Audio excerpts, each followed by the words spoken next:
Good afternoon. It's February 19th, and we're going to start bill hearings in the House Economic Matters Committee.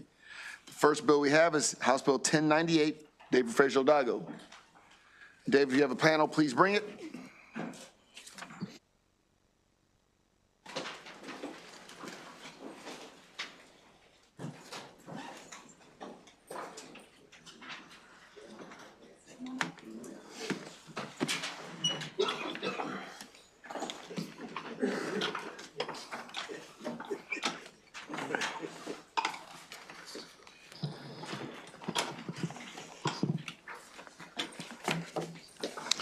Thank you, Mr. Chair, Mr. Vice Chair, members of the committee. I appreciate your time. I am here to introduce House Bill 1098. 1098 is an extension to some degree of a lot of the subject matter that we dealt with last year when it comes to a variety of issues, when it comes to insurance and when it comes to the Maryland Auto Insurance Fund, MAIF. As you recall, last year there were a couple of bills that came in late. We were trying to work through some issues, and at that time we decided to put on the back burner some of those issues and come back to it this year. And that's what we have for you now. One of the things that I think that we wanted to talk about was how we define affordability in the state, how we define affordability for MAIF. So that's part of the bill, as well as a study, because we need to understand, as the chair has mentioned on several occasions, and we all know auto insurance as well as other insurance, but in this particular case, auto insurance is just skyrocketing, and I think it's important for us and for the community and the state to understand why this is going up and what we can do and what we have done so that we have a better idea moving forward about how to address it. There are a lot of things that contribute to that. Newer cars, a lot of the technology in those vehicles cost a lot of money. For example, when most of us were growing up, if you needed a new windshield in a car, that was a $250 or $300 endeavor. Today, it could be $1,500 to $2,000 because of the cameras that are in the window, in that windshield. And a lot of times, once that windshield is replaced, that's just the beginning. That camera then needs to be calibrated in order to make sure that it works well with all of the safety features and the cameras. So the bill also requires that MAIF have a reserve, and it also requires that that MIA approves MAIF's rates moving forward. And as opposed to just file and use, it's more of an approval process. And we're still working with all the stakeholders, and it'll be in subcommittee, so I'm happy to work with the stakeholders as we go forward. Things are always changing in the industry, especially given inflation and what we've already talked about. It's a bit of a moving target. So with that said, I'd be happy to pass it. Marie, go ahead.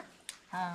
Thank you, Delegate Frazier-Dago. Thank you, Mr. Chairman, Mr. Vice Chairman, committee members. Marie Grant, Acting Insurance Commissioner, here supporting this bill with amendments. Thank you. As the sponsor mentioned, I think there's still some discussions going on. I'll talk about a little bit of that. So really this bill does three important things, as the sponsor said. First, it requires Maryland Auto to have a surplus at a certain threshold. And the reason for that is I think that there's been a lot of discussions about and concerns about the assessment that is coming and sort of the financial positioning of Maryland Auto. And so this surplus requirement, we think, may address that. I understand there's some concern about the language around it as well as potentially the timing, and certainly we're happy to work with the sponsor and Maryland Auto on amendments to address that. The second piece of the bill does give us prior approval if Maryland Auto's surplus is under a certain amount. So going forward, and that will enable us to better monitor Maryland Auto's financial condition over time and give us some more tools to hopefully cut off the need for an assessment in the future once we get out of the situation we're in right now. And the third really important thing this bill does, I think you all, I've talked to you in various venues about just the importance of looking into affordability of our markets statewide. Maryland Auto is a small piece of our, but important piece of our market. It's our insurer of last resort, but affordability is something I think we are all feeling as consumers, and our community members are feeling as well. And so this would be a study and an opportunity to take a look at affordability more broadly, as well as Maryland Auto's place within that discussion. So with that, I'm happy to answer any questions. And I'm joined by my counsel. I don't know if you have anything to add. You've said what needs to be said. Thanks. Yes, and me. Thank you. Well, I do have a few questions, Madam Commissioner. Start with, so I think MAFE has been around, and we talk about Maryland Auto and MAFE, it's the same thing, correct? Yeah, same And they've thing. been around for about 50 years. So why is this needed now? Yeah, so I think this is since the late 1980s, I don't think we have had an assessment to address the financial condition of Maryland Auto. I'm sure they're prepared to talk in much more detail about why they're in the current financial condition they're in. But if they hit a certain threshold, then they have the ability to issue an assessment which impacts all of our policies, all of our consumers, all of our communities. So Yep. that affordability, the affordability index, that hits everyone, right? So the assessment hits everyone. Maryland Auto does have a longstanding practice of using an affordability index in its rating. Okay. So right now, what that looks like is certain zip codes. If you reside in a certain zip code for Maryland Auto policy, you pay no more than a certain percentage of the median income in that zip code, which I think is, as we think about adequacy of rates, that's another contributing So factor. let me slow it down a little bit. So Yeah. about what percentage of Marylanders are currently covered or insured under Maryland Auto? Just, and I hate to be pedantic, but, It's about 35,000 folks total. all right. So We don't, what is the percent? less than 1%. I'm sorry, Or about 1%. 1%, okay. And how will this bill change the way Maryland MAFE operates in your new, does it give you new regulatory authority? It does give us new regulatory authority. I think part of the challenge the Maryland Insurance Administration has experienced as we've been through these discussions is that because right now Maryland Auto is under file and use generally, and we still have some ability to look at the rates, but we couldn't really look at those rates until there was really a situation where an assessment was on deck. And so this gives us a little bit more of authority to look at rates prior to assessments being. You feel that's an improvement? I do. Okay. So I saw some in the amendments. Do you support MAFE's proposed amendments, especially one about striking the minimum surplus requirement?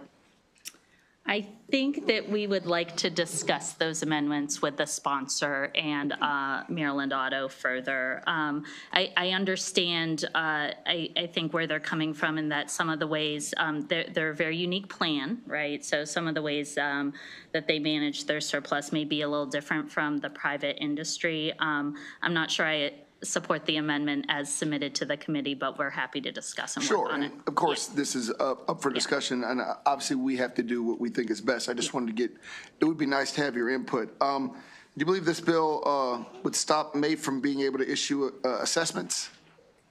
I think it's not a prohibition. That would still be allowable. It doesn't take out that particular provision of law specifically, but I do think it would enable us to work with Maryland Auto so that in the future, we're not getting to the place of assessment. And could you briefly explain again what assessments are? Sure. So, and again, I might lean on Van here, but essentially, if Maryland Auto hits a certain financial condition, there's a formula that's specified in law.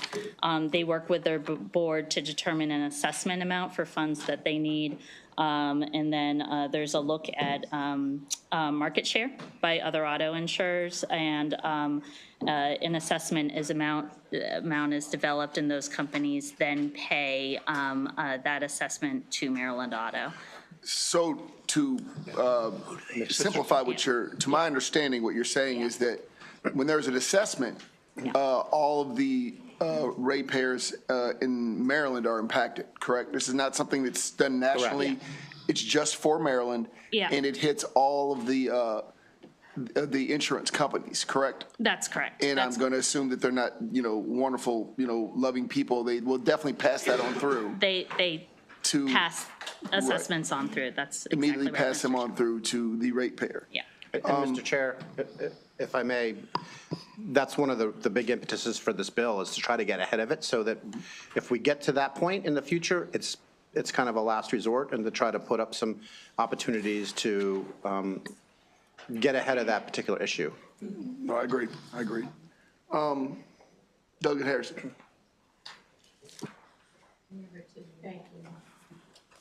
I just, I'm trying to make sure that I have a good understanding because I'm a little stuck on the affordability part of it.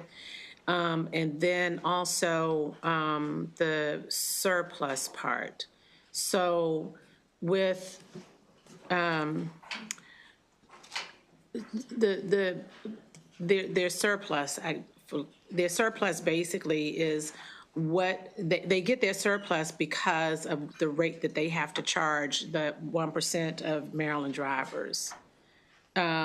What's left after the risk, I guess. Is that a fair assessment to that? Am I understanding that properly? Yeah, so I think insurance companies generally, right? What their most important duty is to be there to pay claims, right? And so they do that with the calculation. And they assess premiums based on that, right? So, and they have a surplus in case their financial projections don't, for whatever reason, pan out. I think Maryland Auto has just experienced some issues where perhaps there were market dynamics that they didn't see coming that they can talk about in more detail.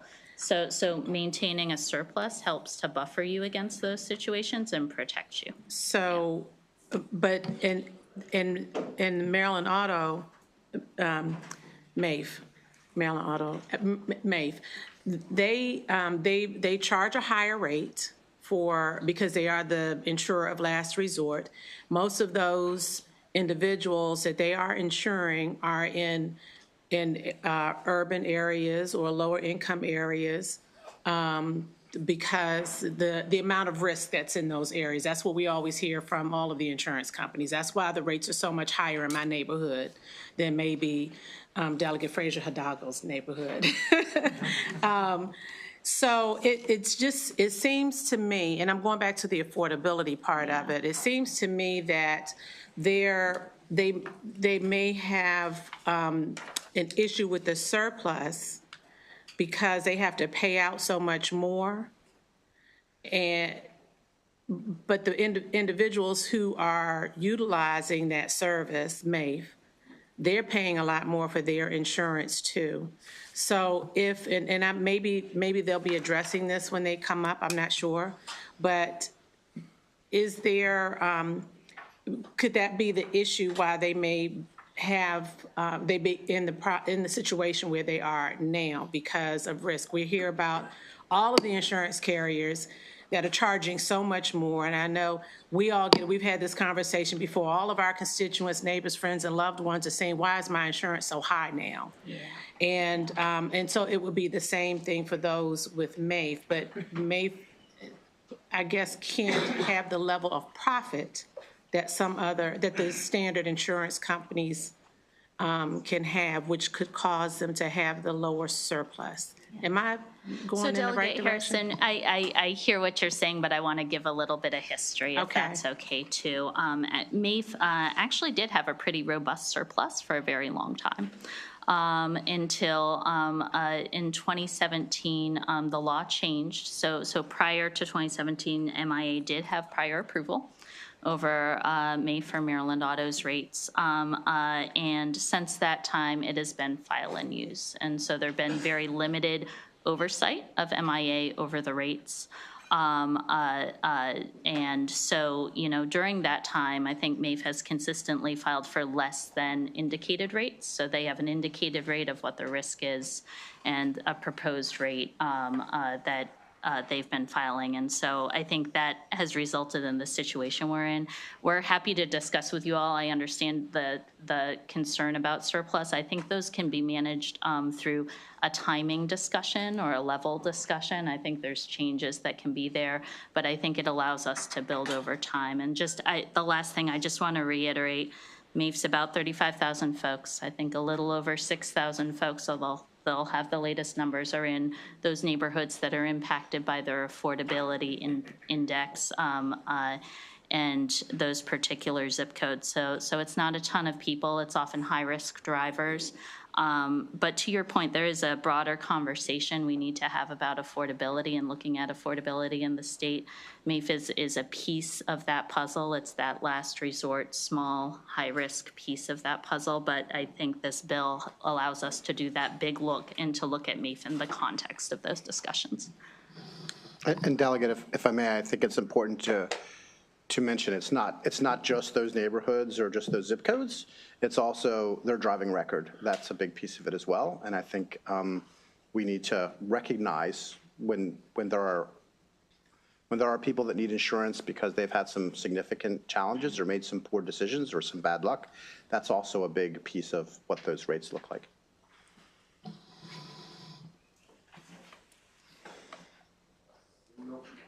Seeing no further questions, I believe that concludes this panel. Thank you. Next, we have Al Redmer, Bryson Pop, David Pfeiffer,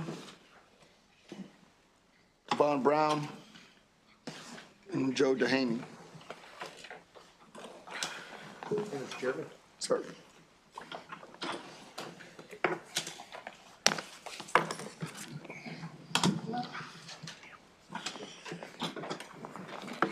And before we get going, guys, if you just give me a moment, I believe we do have some people from the Chesapeake Math and IT North High School. Could you all please stand up? Come on now.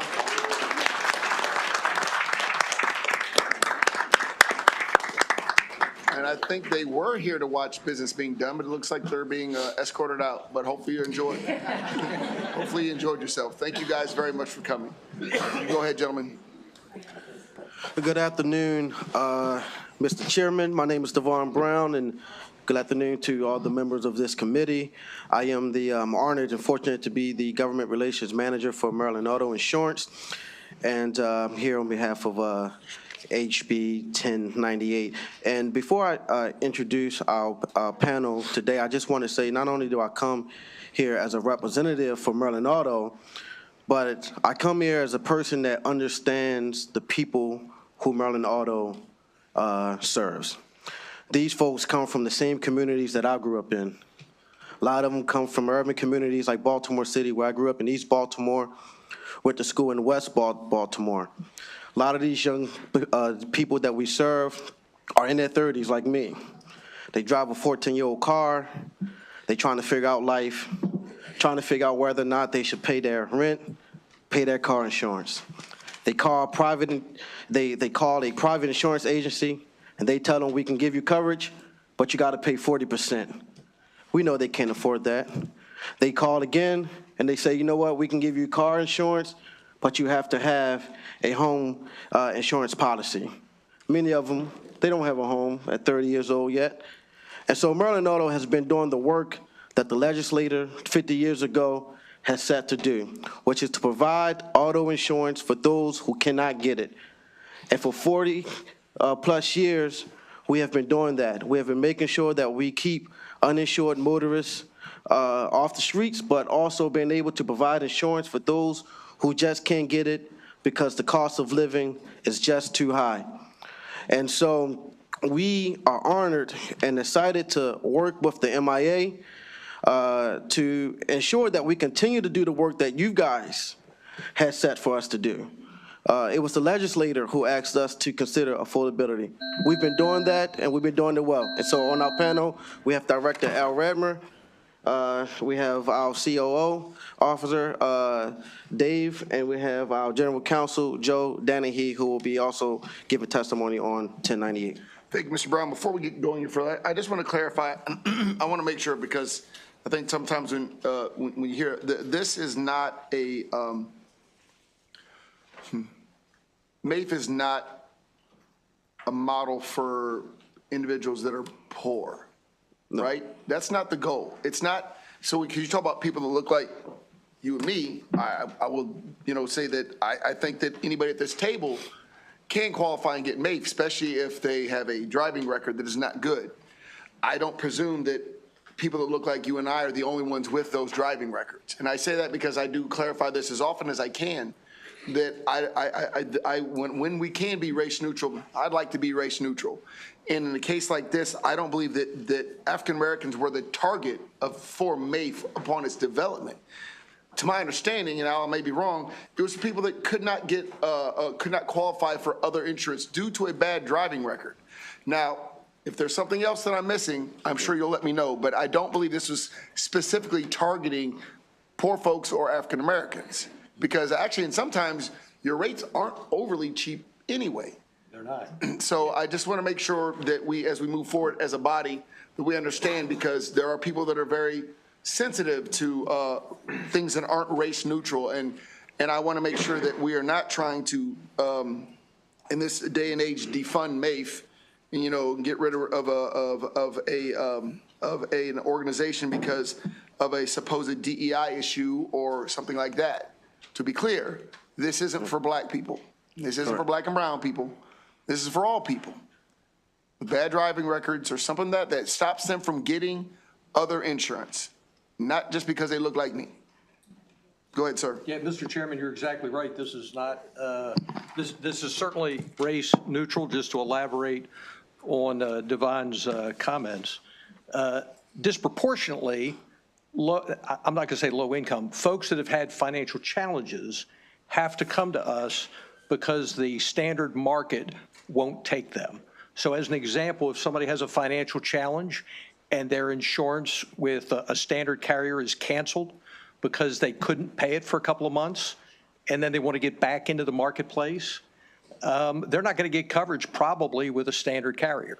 They're going to have to come to us. As Divine mentioned, if there's a nice quote out there and somebody wants to buy it, but the other carrier is requiring a 40% down payment, that's something that's going to make it more challenging for somebody of low income. Same thing as he mentioned with the homeowner's insurance. You can't get the auto without the homeowners. If you don't own a home, you can't get homeowners coverage, and that disproportionately affects younger and poorer Maryland citizens. With that, I'm going to defer the rest of my time to go to Dave Pfeiffer, our COO. Thanks, Al. Good afternoon. Mr. Chairman, you are correct. We are not inexpensive. But we do also understand the concern that everyone has about the assessment. And even before the order was presented by the MIA, we had started to increase our rates. We don't normally decrease rates, we increase rates.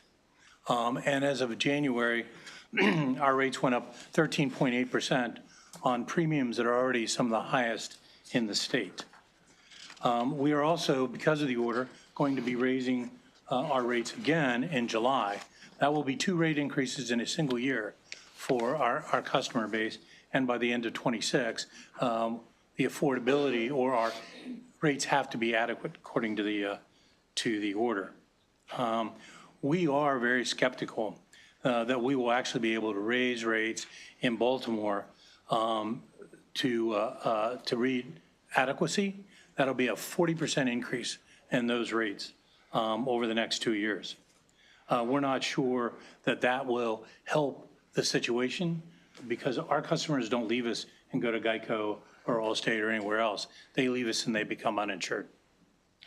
So we do not object to the House Bill 1098 insofar as requires us to go into prior approval or to file a report if our surplus falls below the current surplus trigger. We're just presenting that in our amendments that we not introduce the RBC. RBC is made for standard carriers. For us, all it would do is increase the amount of the assessment we would have to charge. So with that, I'm sorry? Risk-based capital. It is something the National Association of Insurance Commissioners created as a way to measure standard insurance carriers across the United States. We use an assessment trigger, which is based off the statute, and it tells us when, based on our premium and losses, when we have to assess. And once we hit that, the statute says we assess the industry. Thank you. And with that, I will turn it over to Joe Dennehy, our Associate General Counsel. Good afternoon, Mr. Chair, members of the committee. My name is Joe Dennehy. As you heard, I'm the Associate General Counsel at Maryland Auto, and here today to testify in support of House Bill 1098 with amendments. Since 1985, Maryland Auto has attempted to balance our mission of providing mandatory auto insurance coverage to Maryland citizens that cannot attain the coverage in the standard market at a rate that's affordable to the segment of the population that relies on Maryland Auto for coverage. In recent years, we've heard the concerns about our current approach, the affordability index, and while we don't today have a proposal for you, we have been hard at work investigating alternative approaches, specifically how to apply or consider affordability on an individualized basis. As part of our work, we've met with the Health Benefit Exchange, and we also plan to meet with the comptroller to explore our alternatives. Now, as you've heard, House Bill 1098 has 3 elements, 2 of which pertain specifically to Maryland Auto. Number 1, requiring a corrective action plan, and 2, shifting to prior approval for rate making if our surplus falls below a certain threshold. Now, we've submitted an amendment with our testimony. We shared it with the sponsors and with the MIA. And what our amendment does is it maintains both of these requirements. But instead of an RBC standard, risk-based capital, as Dave just mentioned, which MAIF has never been subject to in 50 years, these requirements would be linked to the assessment mechanism that's currently in the statute. We do agree with the bill sponsors and with the MIA, and we're committed to the financial stability of Maryland Auto now and into the future. What our amendment does is amends existing law, and instead of RBC, ties the plan and prior approval to the assessment, which has been the financial benchmark for Maryland, as I mentioned, for 50 years. We look forward to working with this committee, with the sponsors, and with the MIA on our amendment. And for these reasons, we urge a favorable report for House Bill 1098 with amendments. Thank you. Thank you, Mr. Chairman, members of the committee. Bryson Popham appearing before you on behalf of the Maryland Association of Mutual Insurance Companies in support of House Bill 1098 with an amendment. I'd like to turn to our amendment first. If you look on page 5 of the bill, beginning in line 18, you will see that the study that is called for there is a general affordability study. We agree with that completely. We've met with the sponsor of the bill, expressed our concern about it, and we'll get our language to you, Mr. Chairman, but the particular concern we have is legislation that's pending in another committee of this House that would eliminate the cap on non-economic damages, and that could have a very serious effect on affordability of automobile insurance. So we will get that amendment to you, Mr. Chairman. With respect to MAIF, I have no position on the suitability or not of RBC, but I think a little bit of history about MAIF would be useful for the committee. It was created in 1973 when we created our compulsory insurance law. It is the market of last resort. You go to MAIF when you can't get coverage in the private market. The statute is set up to nudge you in that direction, and that is what most states do. Maryland has done it with varying degrees of success over the years. You heard the insurance commissioner state that there are about 35,000 people insured in MAIF. I have no reason to believe that that's wrong. I would suggest you take a look at our adjoining states of Pennsylvania and Virginia, and you will find that the residual markets in those states are much, much smaller in number. And I think anything that could address both affordability and availability would be helpful. So with that, Mr. Chairman, we support the bill with an amendment that's going to be coming your way, and we thank the sponsor for introducing it. Thank you. And thank you. I know this is all of this is tough trying to figure out and use our crystal balls for the future and look at the past. I guess my question is, I think the commissioner mentioned something about what happened in 2017. I'd like to go back to 2007. At that point in 2007, MAIF, as my understanding, had a surplus of 180 some odd million dollars. So I guess the reason for the bill and the reason there's so much concern is assessments and some other issues. But how did we go from $180 million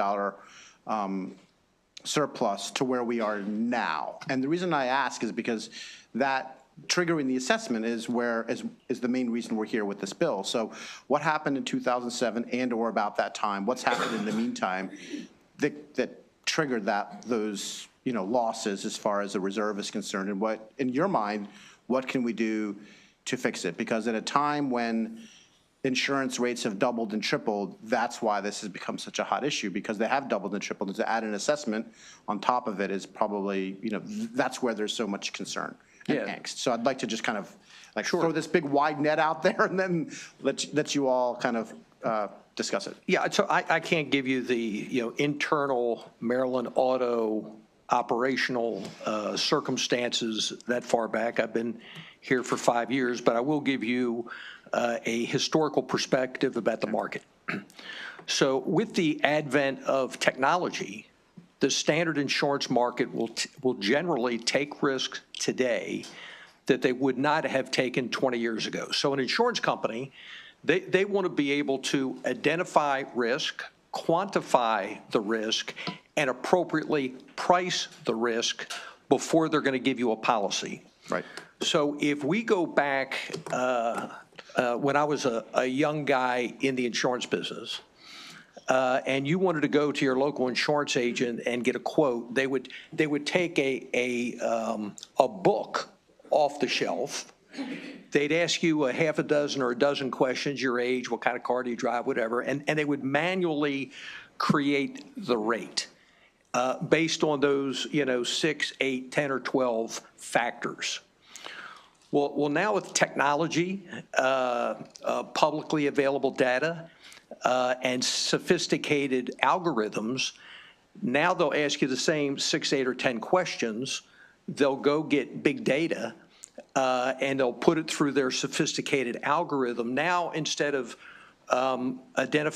rating you on 10 factors, they have hundreds of things that they can get in order to determine what kind of a risk you are. And as a matter of fact, the producers now can't tell you how the rate was made. They can give you the rate, but they can't give you all those circumstances on where it comes from.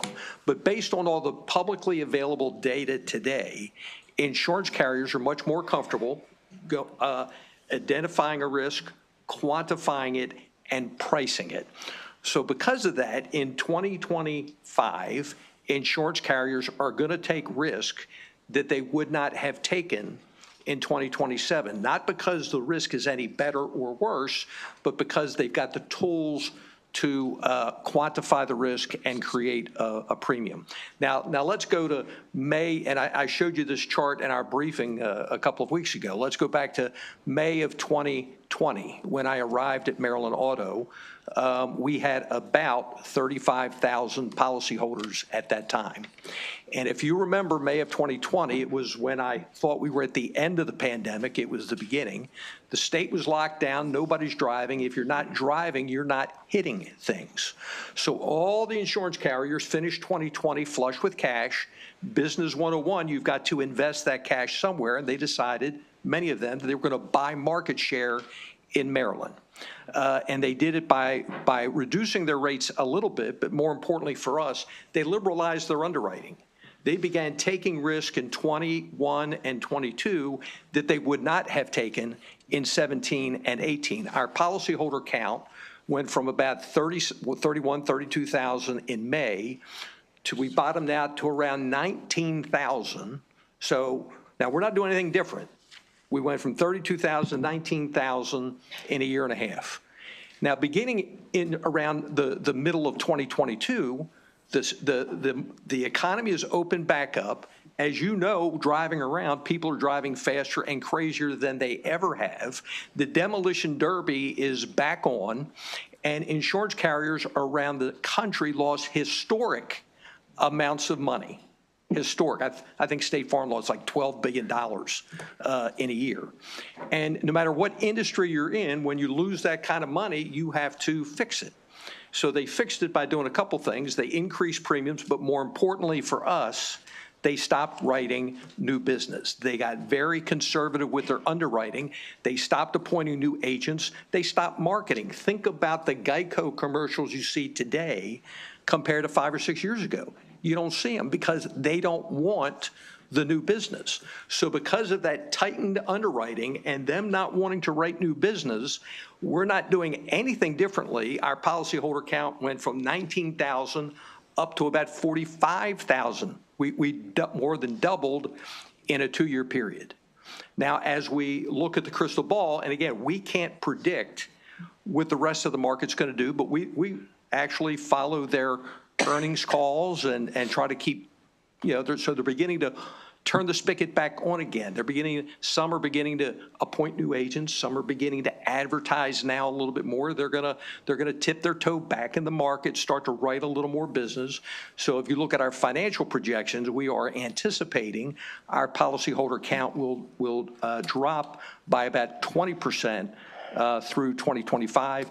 But that's just a projection. We don't know what what's going to happen until the other carriers make the decisions. That's what's so difficult about a corrective action plan, because we can't control. We can't go out and sell all of you insurance. We can't drive revenues. All we get is what comes to us, and that's what makes the reporting so challenging. So, well, I guess.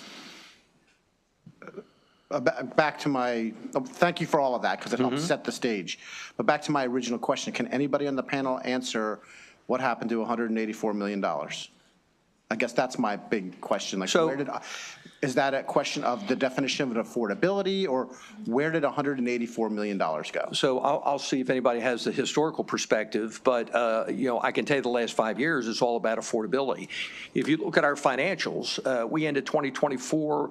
Our expense ratio for general and administrative expenses was 10%. I mean, that is great for any private sector organization, let alone a state agency. As we testified earlier in our zip codes where we have the affordability index, and as Devon mentioned, we're looking for an alternative mechanism to do this. But in those areas, we lose 20 to 40%. So you're not gonna break even if you're losing 20 to 40% in a substantial part of your business. And we're not giving this stuff away. Even with the affordability index, in most parts of the state, we're the highest carrier out there. We did a look back about 1.5 years ago. We looked at we did quotes all around the state using the rate guide on the MIA website, and just about every instance we're more expensive than anybody else. And I gave the challenge at our briefing: please call your insurance producer and ask them to generate a quote with your clean driving record with Maryland Auto, and see what kind of numbers you get. Okay. Again, it would be, I mean, maybe you don't have it in front of you, but it would be really great to find out, because that's the crux of the issue here is where did that $184 million, that's why I'm trying to, like, respectfully just kind of keep pushing. Where did that $184 million go? Because that to me could be the key to, like, reversing it or whatever we need to do. Like, where'd that money come from? We'll give you the historical perspective on that, and I'll add, as it relates to our surplus, we're not running out of money. I mean, our investment portfolio is around $152 million. So we've got plenty of money. All of this, our surplus is an accounting process. Our largest liability are reserves, including reserves for claims that we don't even know have occurred yet, of about $82 million. So we've got cash, we're going to pay our bills, everything is fine, but based on the law, we will trigger an assessment based on our 12/31 surplus. But I will get you that historical perspective. Thanks. Delegate, if I could add, if we just think back to 2007 through current, there has been a lot of things, the 2008 roughly financial crisis, and also the pandemic. And we think for a business that cannot control our book, that those events like that affect our book more so than they do in the voluntary market. We talked about last time we came in for our briefing, we have a 52% roughly cancellation rate. So about half of our book cancels prior to going full term. Those policies, many of them still have losses. So some of our policies aren't adequate, but we're not even collecting the full premium, and we're paying out losses on policies that cancel at about 50%. So was that the case prior to 2007? Was it still that cancellation rate of 52%? We've always had a very high, I don't know what the 2007 cancellation rate was. I don't know what the cancellation rate was back there, or back in 2007. I do know in 2024 it was 52%.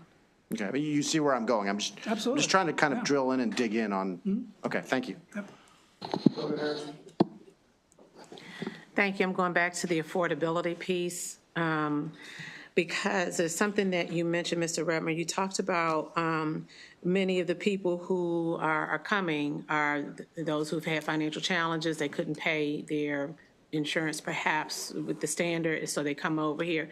But if you're increasing your rates, which are already higher, and you said that, well, I forget who it was, said you had 2 increases in the last calendar year, then how are those same people going to be able to afford even your rates, and they still have to have insurance? Well, that's the problem, and that's our concern. So, let's talk dollars and cents. If you go home and you look at your own insurance policy, we all pay for uninsured motorist coverage. So if we get hit by somebody that's uninsured, it's our insurance, it's going to pay for it. And in Maryland, I think the average is about $60. In DC, as an example, where they don't look at affordability in their rate making, they pay about double because the uninsured motorist rate is about double. So it's a significant problem, and that's why I applaud the chair and the MIA for wanting to look at affordability generally, because it is a huge issue. Take Maryland Auto out of it. I mean, it's a huge issue. The state and the federal government decided a long time ago that we were going to deal with affordability in health insurance.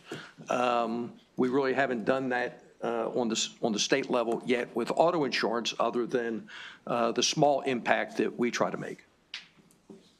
Okay, thank you. Thank you, Mr. Chair. Al, what's your criteria? I should know this, but what's your criteria to get on MAIF? So you have to be either canceled by your current carrier or turned down by 2 others. Okay. Can you refuse anybody? No. And we don't. In addition, I mean, that's part of the problem. Yeah, in addition to not refusing anybody, we don't go through the normal underwriting criteria that other carriers do. So we don't check anybody's credit. We don't ask if you're employed or unemployed. We don't ask about your educational background and all those kinds of things. We take all comers. Yeah, the only way not to get into MAIF would be if we determine that you're not actually a Maryland resident. Or you can't afford it. Well, yeah, You got to pay your premium, yeah. We offer a quote to everybody that asks for one. I guess my biggest question comes down to how do we sit back and tell people, I'm sorry, you just can't drive? Well, we don't. So you can drive, you just have to pay the premium, But I but also that's have the problem. uninsured motorist coverage, so. Yeah.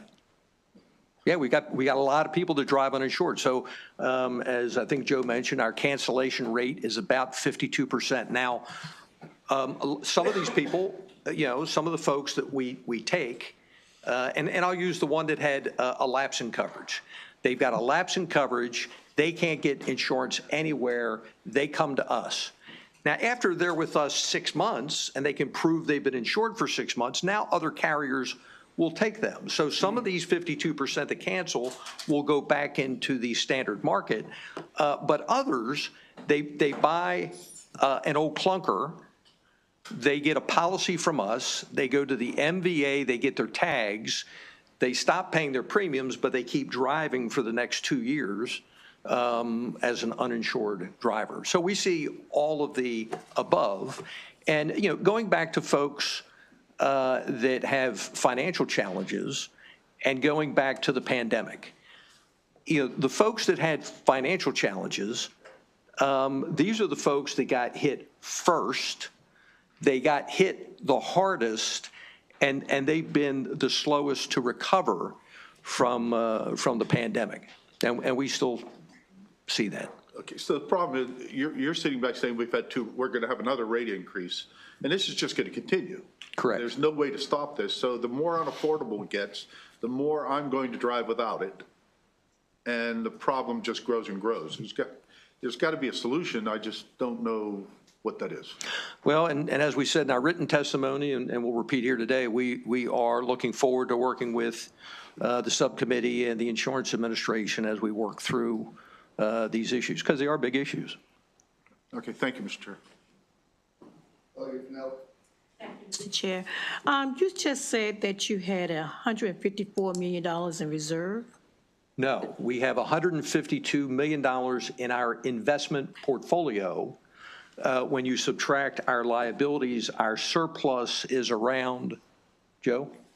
Around $4 million. Around $4 million. So is there a way that you can apply that to the rates? So we could, but that would just generate another assessment. So yeah, we could, but again, that would just exacerbate the problem as it relates to our surplus and assessment. And that's why I think the subcommittee chair wants to look at the issue of affordability, trying to figure out what that right balance is. Okay, because the reason why I asked that question, because you said that you all had plenty of money, so I just wanted to find out if that could be applied. Well, first off, don't let the governor hear that. Just saying. No, we have plenty of money, but we also have plenty of liabilities in reserves, which are to be held for future payments. And the point I wanted to make was, even though our surplus is low, even though we're generating an assessment, we are not at risk of running out of money. That was my only point. Okay, thank you.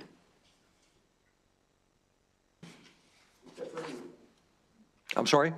I do believe that that's everyone. I don't Okay. think we have any further questions. I believe that concludes this bill hearing. Thank you very guys much. very much. Look forward to work with everyone. Mr. Popham, have a good day, bud. Thank you, Mr. Chairman. You as well. Next, we have Delegate Bagnall.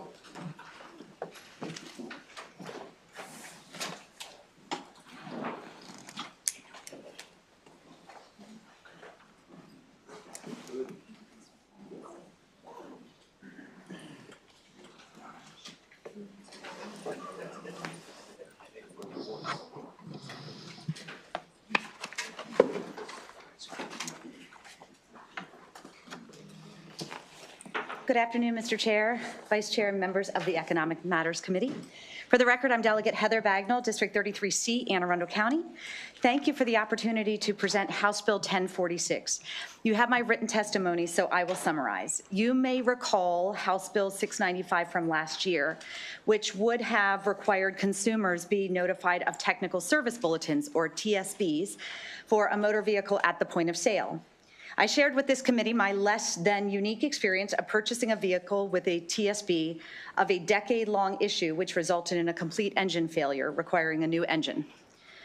Well, as the world's unluckiest car buyer, when it came time to replace that vehicle, which still resides on my lawn until I can pay off the loan, I was going to make sure this didn't happen again. So I purchased a vehicle service contract, also called a VSC. When this new used vehicle experienced a system failure, upon contacting the VSC, I was told the existence of a TSB disqualified my coverage because the manufacturer should have known and should have covered the repair. It was then that I learned that the largest seller of vehicle service contracts, CarShield, had to pay a $10 million to settle Federal Trade Commission charges of deceptive advertising. The settlement resolved allegations that CarShield misled consumers about what its vehicle service contracts covered.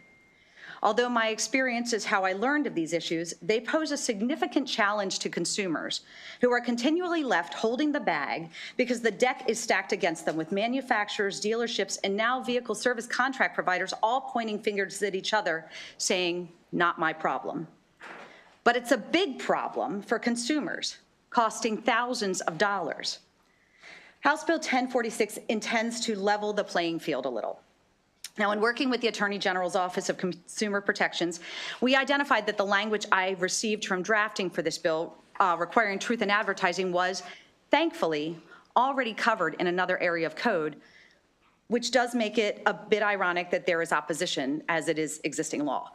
However, I have requested some substantial amendments to better address these issues, which my constituents and I have experienced regarding VSCs and TSBs. Well, we're still, actually, we just received the final language, and we have shared it with the committee, but I received it as I was in the committee room. And I have shared the amendments in concept with the committee prior to this hearing. And the first amendment is to prohibit VSCs from using TSBs as sole justification for denials. One of the ways in which current law fails to provide protections for consumers is in how they regulate VSCs with regards to TSBs. Many vehicle service contracts do provide coverage for technical service bulletins. However, with some VSCs contain language preventing service based on TSBs alone, since they consider TSBs a notice of manufacturer responsibility, in the same vein as a recall. This is deceptive, as a TSB is not an admittance of responsibility by a manufacturer to fix an issue with a vehicle. Prohibiting TSBs from being used as justification for denial of service under a VSC would address this gap in responsibility.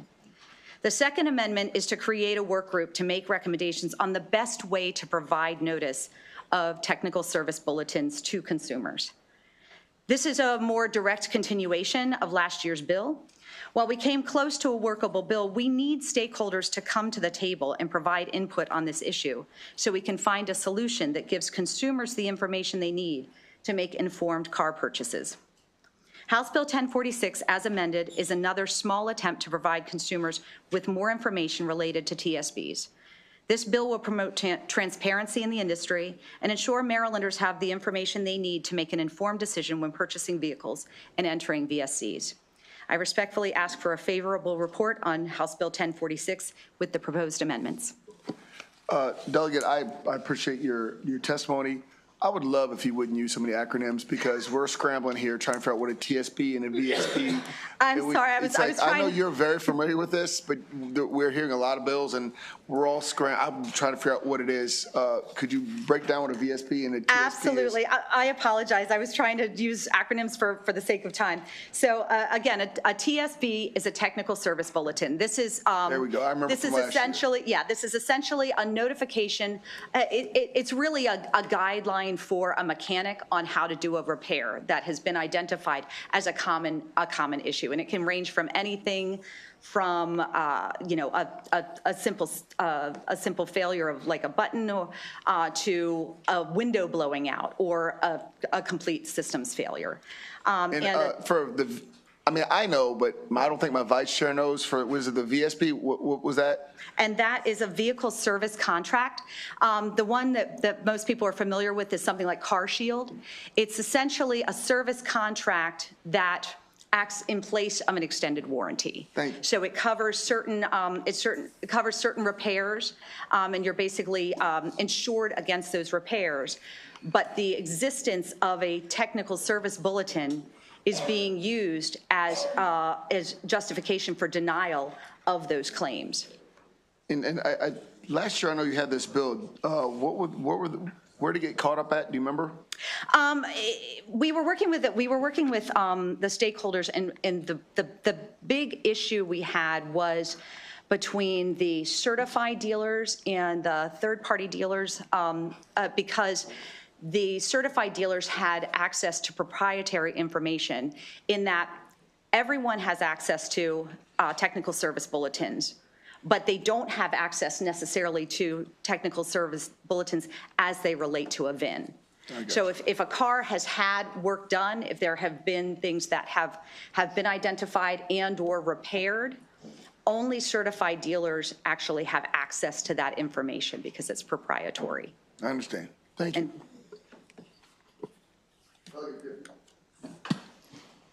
Thank you, Mr. Chairman. Delegate, good afternoon. Just had a couple clarifying questions, and maybe we even use your specific personal example. So was there a TSB on your vehicle at the time that you purchased the extended warranty, the third-party warranty? there was. So there was a technical service bulletin that was not dissimilar to the other technical service bulletin that said that there could be a seizure of the engine. When we talked to, I'll just speak from my personal experience. When we actually talked to the vehicle service contract, and we said, what are the systems that are covered? And they said the engine is covered, the water pump is covered.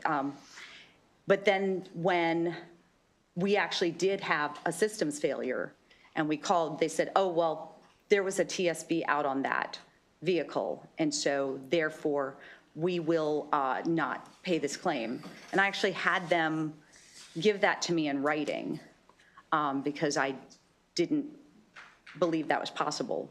And we have found that it's sort of buried in the language of the contract, but a lot of times you're making these contracts like over the phone. So we didn't even identify that as an issue. So did you buy the warranty from the dealer? Or did you buy the No, warranty it's through a third party. So it's Third party. a vehicle service contract is like a third party.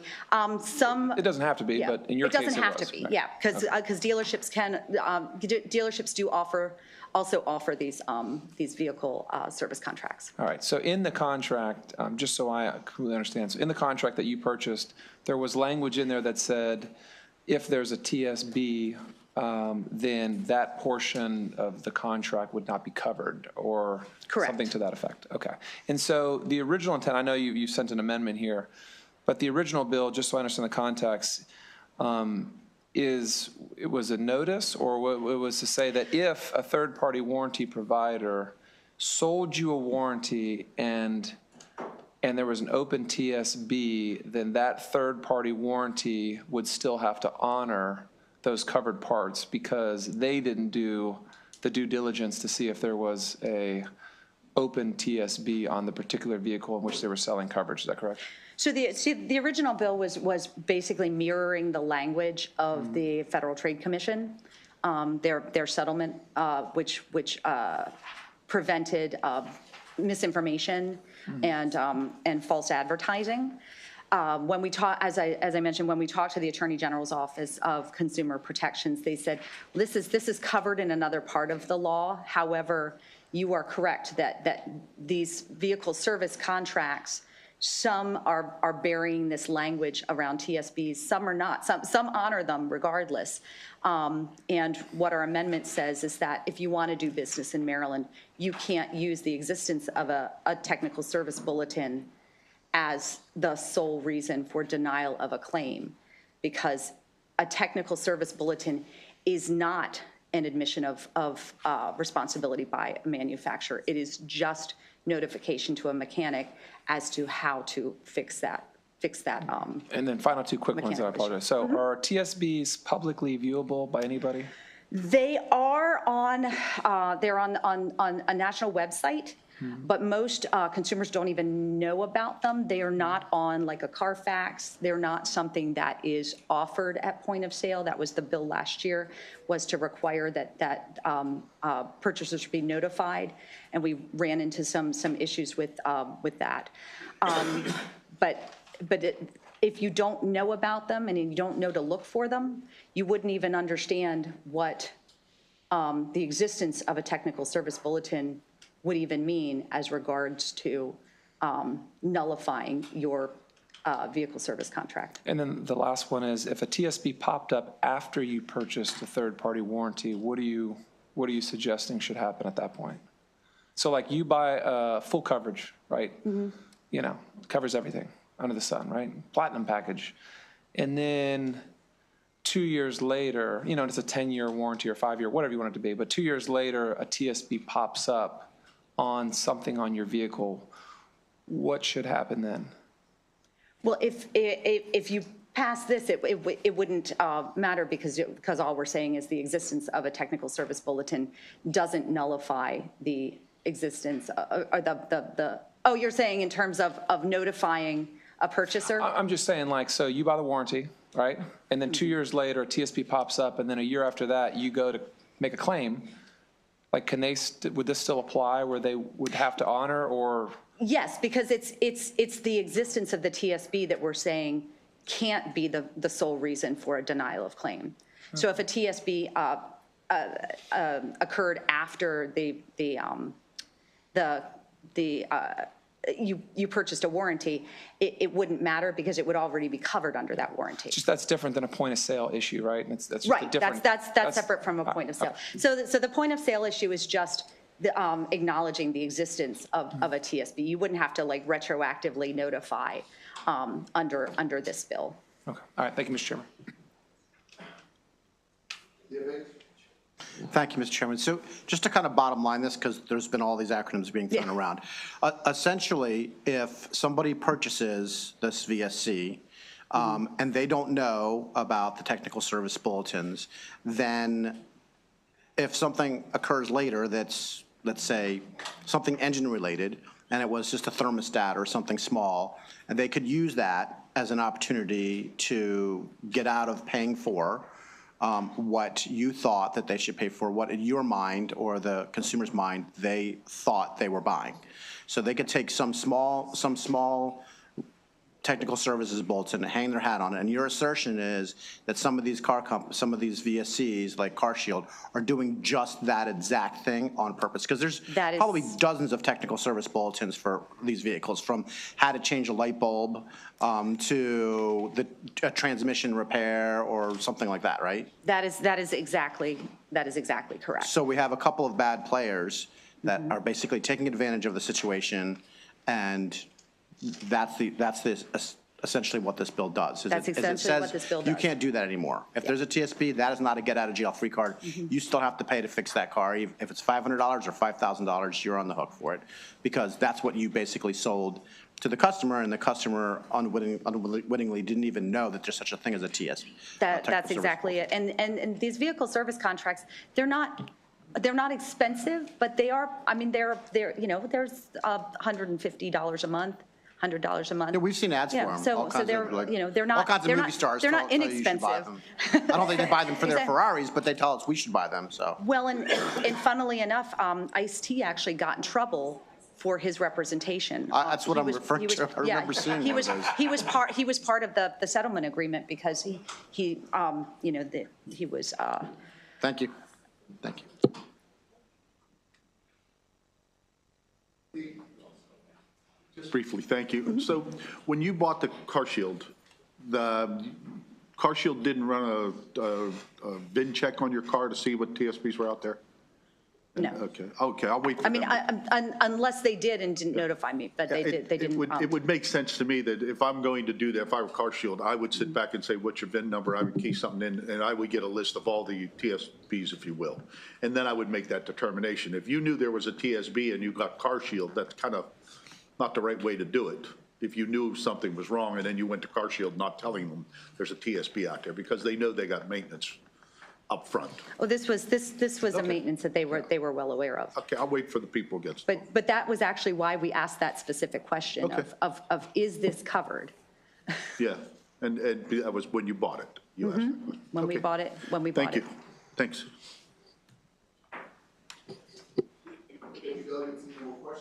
To our February amended, Fran Schneiderman. Thank you very much.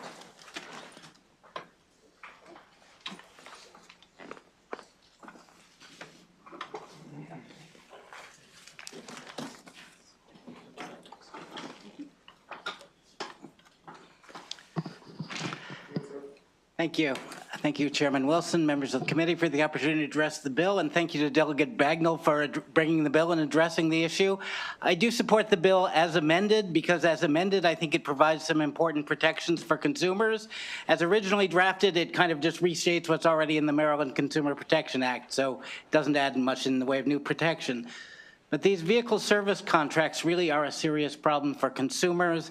There are many thousands of complaints from people who feel ripped off or who have an experience like Delegate Bagnall did, that they thought various repairs were covered, and then for one reason or another, including these technical service bulletins, the VSC companies say they won't pay for the repairs that people paid a lot of money believing they thought that would be covered.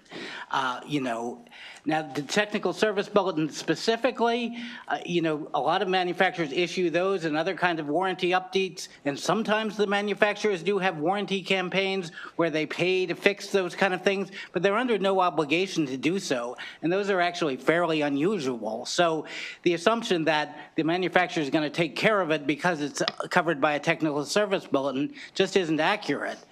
Now, the technical service bulletins, as we've discussed, really aren't well understood by consumers. There's a whole history about trying to make them better available to consumers, which I've been part of. Delegate David Fraser Hidalgo has been part of.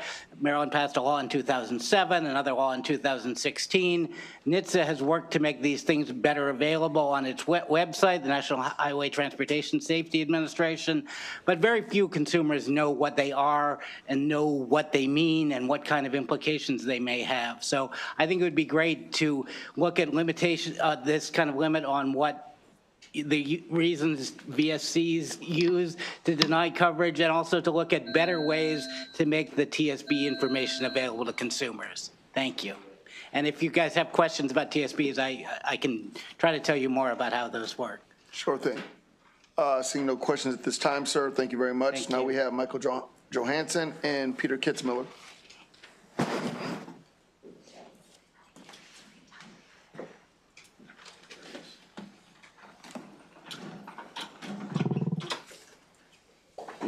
Mr. Chairman, members of the committee, my name is Peter Kitzmiller. I'm the president of the Maryland Automobile Dealers Association. We represent 300 franchised new car and truck dealers and their 23,000 employees across the state of Maryland. We originally signed up in opposition to the bill specifically because it basically just restated what's already in the Maryland Consumer Protection Law. We have not seen the amendments, and we would, in deference to the committee's time, we will reach out to the sponsor and look at those. I can say I've been in the car, I've represented car dealers for 37 years. I cannot come up with a scenario where a technical service bulletin should be a determinative factor in whether somebody's claim under an extended warranty or vehicle service contract is approved or disapproved. I've never heard of that. A majority of the extended warranties that new car and truck dealers sell are through their manufacturer. If I'm a Toyota dealer, I sell a Toyota extended warranty. Not exclusively, we sell independents as well. But there's no way in the world that Toyota Motor Company is going to deny somebody's claim because of a technical service bulletin that they issued. So if that's an issue in the industry, and I'm aware of this Car Shield thing, that's a totally different business model than what new car and truck dealers sell. And this bill, as submitted, specifically talked about licensed dealers. We are regulated by the Attorney General, the MVA, and the things stated in the original bill are already illegal. So we'll reach out to the sponsor and look at the amendments. Thank you, Mr. Chairman. Mike Johansson on behalf of Washington area new auto dealers. We don't oppose the bill as described. We'll work with the sponsor and make sure she understands what our position is. Thank you. No questions? Thank you.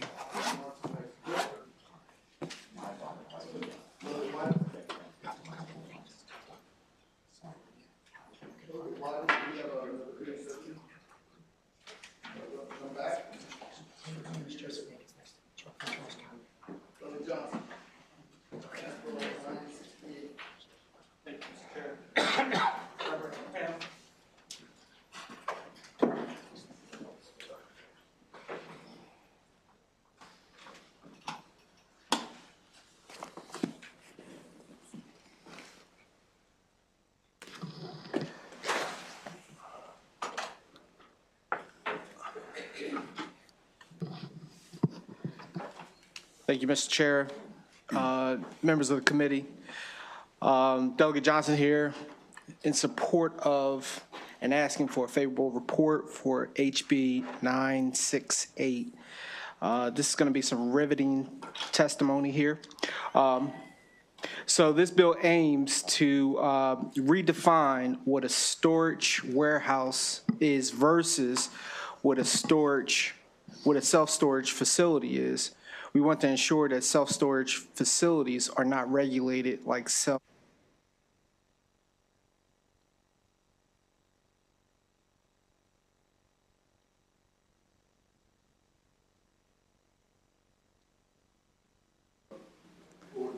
Yeah, I think so too. Here it is.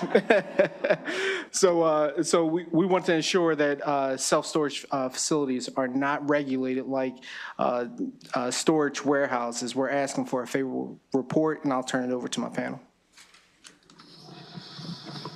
Good afternoon, Mr. Chairman and members of the committee. For the record, Bruce Bariano, here on behalf of the Maryland Self-Storage Association.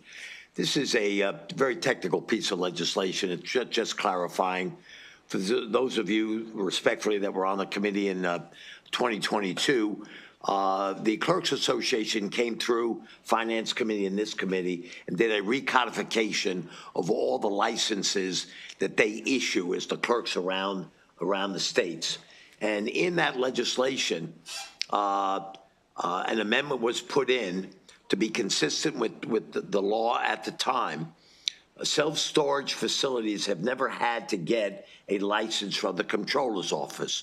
So when the bill went through the way it was drafted, that was something new. We did an amendment in the body of the bill. Senator Bidel, Mr. Chairman, had the bill at that time over in the Senate. We put an amendment in there to say that the definition of storage warehouse did not include a self-storage warehouse. They are very, very different, as you know. So everything was fine. Then last spring, a bulletin came out from the Comptroller's Office, all of a sudden saying that my clients had to get a license from the Comptroller's Office to the Clerk's Office to do business, which never has been the case. And in working with the Comptroller's Office, they said that the Attorney General's office said that since the exception was not in the definition of the law back in 2022, but was put elsewhere in there, that there was confusion. So what this bill does, and I thank Delegate Johnson for putting this in, what this bill does is goes to the definition of the law requiring storage facilities to have a license issued by the Comptroller's Office, but say that it does not include a self-storage facility. And since, if hopefully you will pass this, that definition will now clarify that self-storage facilities are not required, as they never have been, to have such a permit, then everything will be fine. In the interim, and I will finalize, in the interim, the Comptroller's Office has ceased pursuing the matter, and in my conversations with the Comptroller's Office, they have no objection to this correction and to this bill. And hopefully all of you received from me an email explaining this out in more detail. I'm sorry I'm getting technical and what have you, but I just wanted to give the background and explain. Thank you, Mr. Chairman. Actually, I'd like to know the difference. I don't know the difference between a self-storage facility and a storage warehouse. Can you give me an example of what they are? I think the word self is really the... Well, I think that's the places I rent as a person and I drive myself. A storage facility, and they are, the storage facility are these big warehouses around the state. They're in Hartford County, they're elsewhere, where trucks come in, where material is stored. It's a business. So it's not used by like normal? No, not at all, not at all. That's not a consumer type of thing. It's a business-to-business kind of a storage that they're using? That's correct. Okay. All right, thank you. Like Mayflower or just there are businesses that store materials for, thank you. Thank you, Mr. Chair. So just for clarification, the self-storage facilities are still licensed and regulated in our state. It's just not by the comptroller's office. That's correct. That's Okay, correct. just to be clear. That they have to have a business license, they get it locally where they're located, yes. Thank you. That's not changed at all. Another riveting bill. Delegate Johnson, you're killing. I think that concludes this bill hearing. We're going to move on Thank you to the very much. next. Appreciate your time and attention. Thank you very much. Wait, you have another bill. Yes, Mr. Good Chair. delegate, nope, not you, Bruce. Delegate Johnson. Very excited to hear what this is Yes, about. This is House yes. Bill 972. And you have a panel, please bring them up. Yes, I do. This is going to excite you even more. Thank you, Mr. Chair, members of the committee. Once again, Delegate Johnson here in support and asking for a favorable report for HB 972.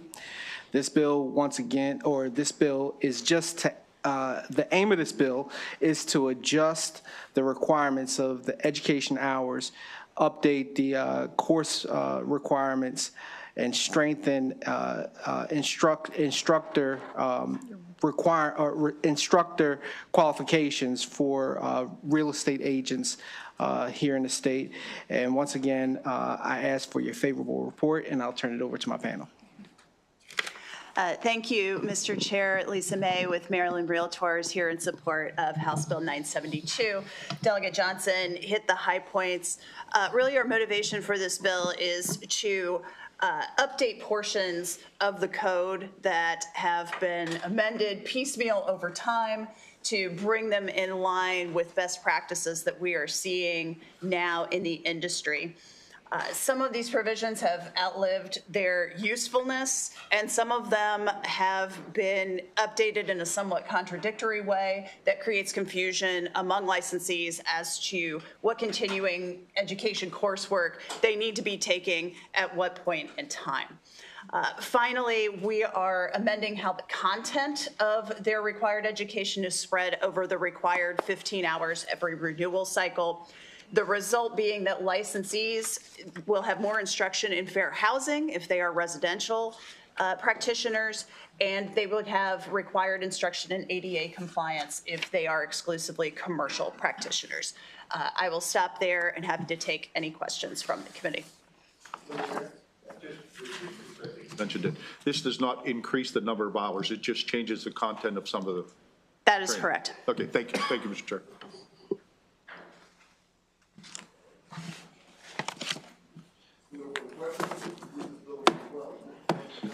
Thank you. Chair Coleman, I apologize, I didn't see you before, but. Ms. Scudder? I didn't see you. Delegate Coleman, Chair Coleman on 992. You have a panel, please bring them up. Yep.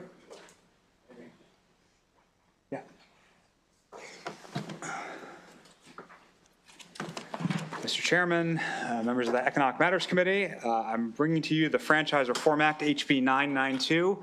Frankly, kind of a different bill for me, but starting about 2 years ago, I got some interesting complaints from constituents who were franchisors. So I'm going to use a large business, but a lot of this applies to much smaller businesses.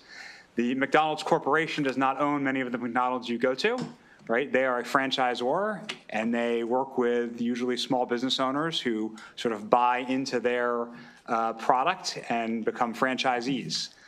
In the state of Maryland, we have great opportunity to grow small businesses, grow our economy this way, and we're actually, we're recently named, I think, the number 10 state for franchisee growth.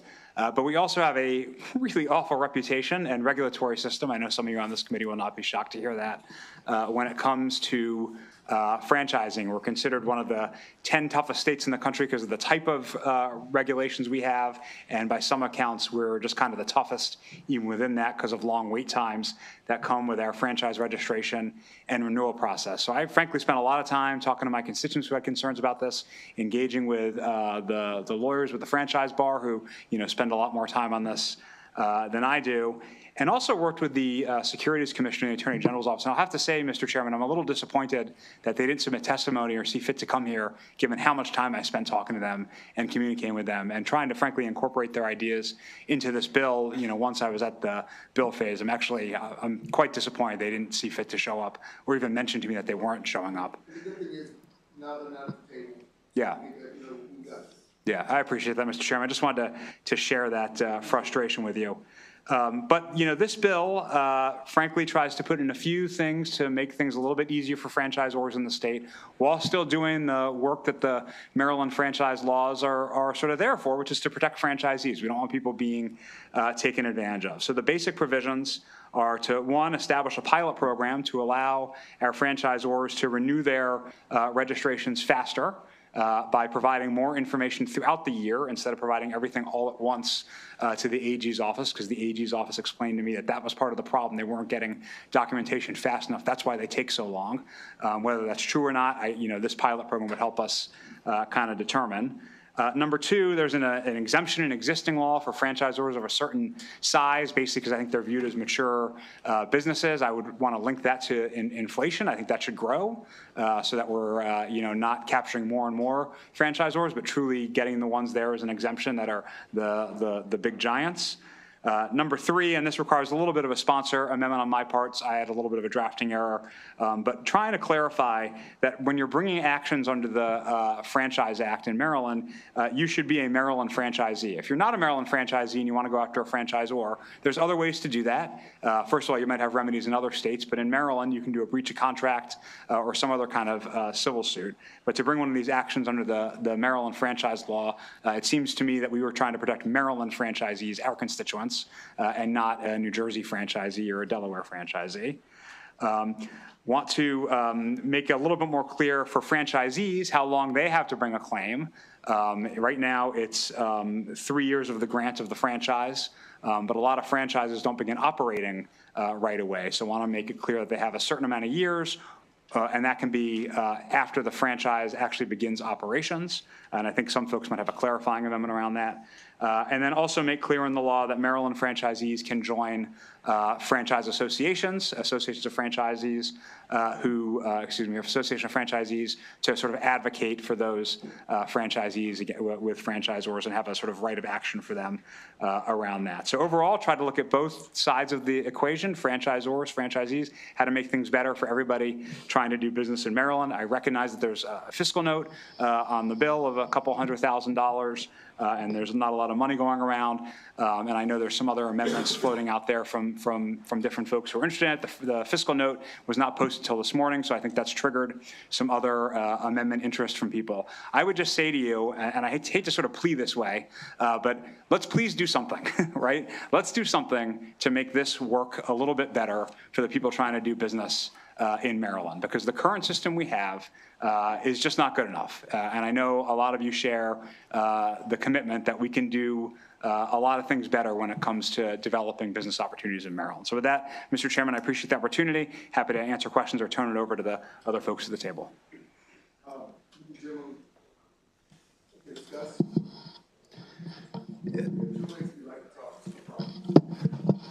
Yes, I'm David Can. I'm here on behalf of the Maryland State Bar Association Business Law Section, and we have submitted written testimony favorable with amendments. I want to echo what Delegate Corman said about the Securities Division and its reputation nationally as being a difficult place to do business with. They're well-intentioned to make sure that franchise disclosure documents are complete and not misleading, but they're inconsistent in their application of the rules and often very picky, and that leads to very long wait times to get registrations initially, and then also with renewals, because the registration has to be renewed annually. So the pilot program is one idea to try to solve that problem. I don't think it's the only idea, but it would perhaps be a start.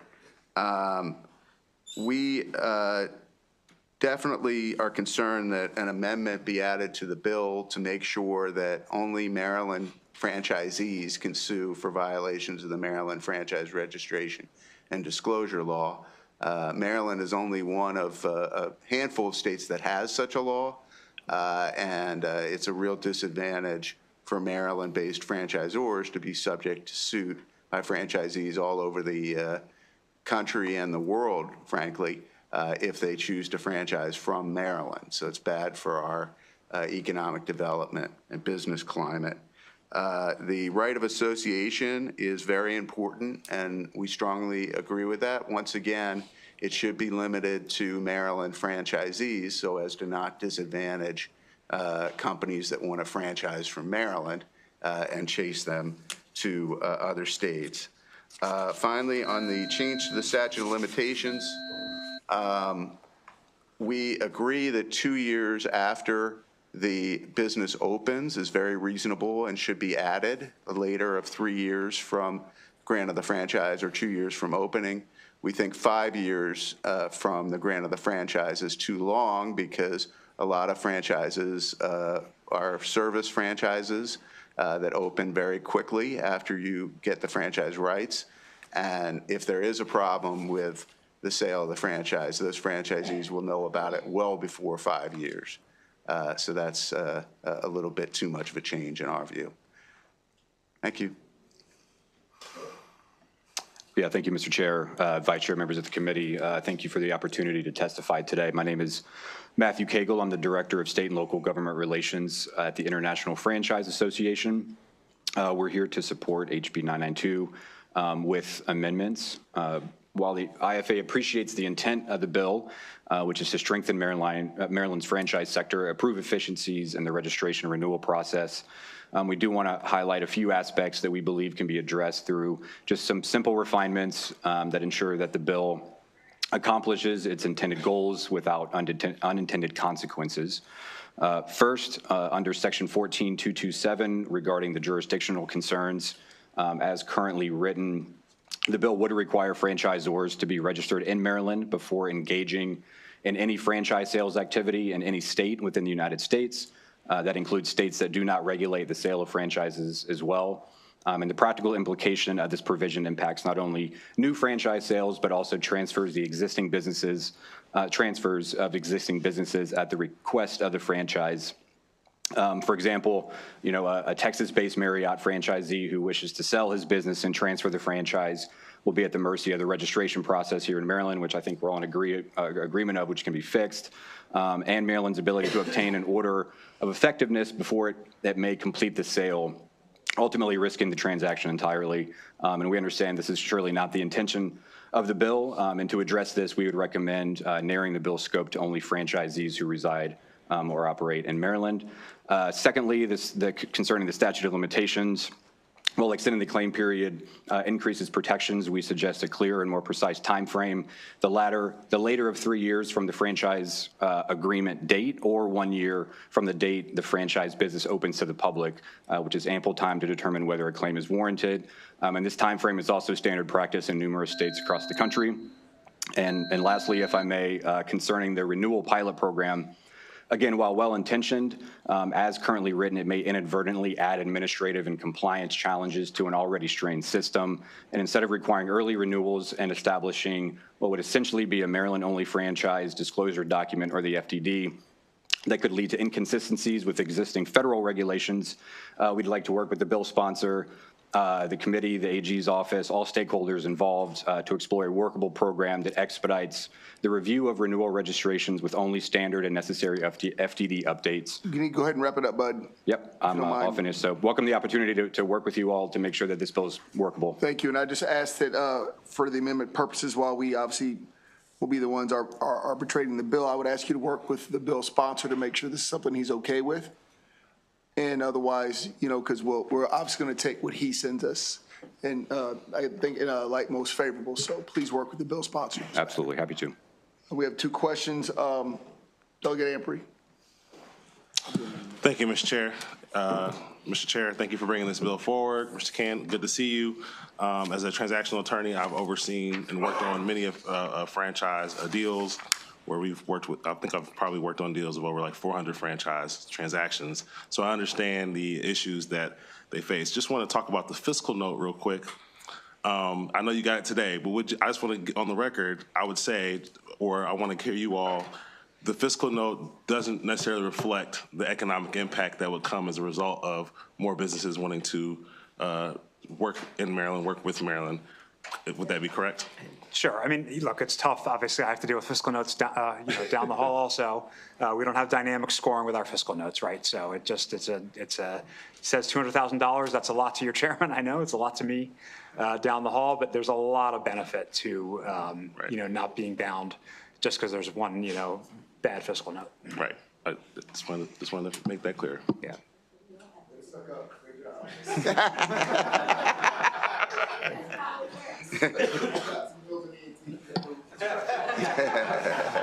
Sounds like he might be sent back there soon. I don't know.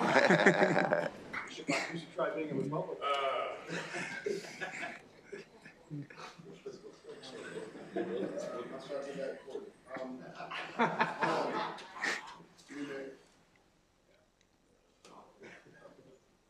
We can actually. You can hear me. Yeah, we can actually have the conversation. Okay. Yeah. So, Mr. Chairman. I also have a bill floating in team anyways. So A, what was the group that you said you were working with but didn't provide testimony? I missed that. It's a division of the Attorney General's office. Okay, the AG, okay. And then on the fiscal note, we were talking about that, the 200,000, is that for they're saying they're an assistant AG and then a staff person? Is that what that's for? Yes. And is that really, you think that's really necessary to conduct that study? Yeah, well, it's not a study, it's a pilot. But I mean, look, I'm sure they're understaffed like many agencies in state government. I also think, if they start getting information earlier from some franchisors, that should allow them to work more efficiently as well. So it's possible they could do more with less, so to speak. Yeah. I'll just say, I mean, I hate to sort of complain this way, but part of the reason we went with this pilot approach instead of some of the other options we were thinking about was based on feedback from them. So it is disappointing to see them obviously tell the fiscal note writer, oh, well, we're going to need, another person and a half to do this work. So. Yeah.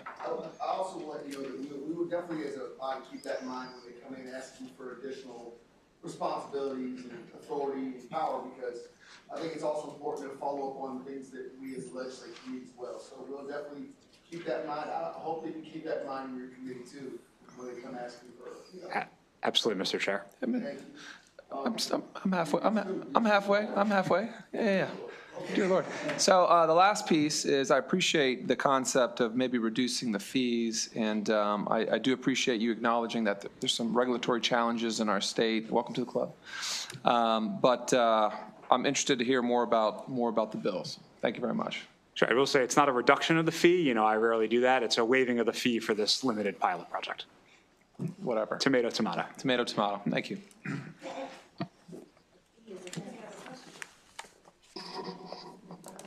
Thank you. Good morning, Mr. Chair. Good to see you. A lot of favors to pay back. Great. Are you ready for Mr. Wyville's bill? That is HB 1046.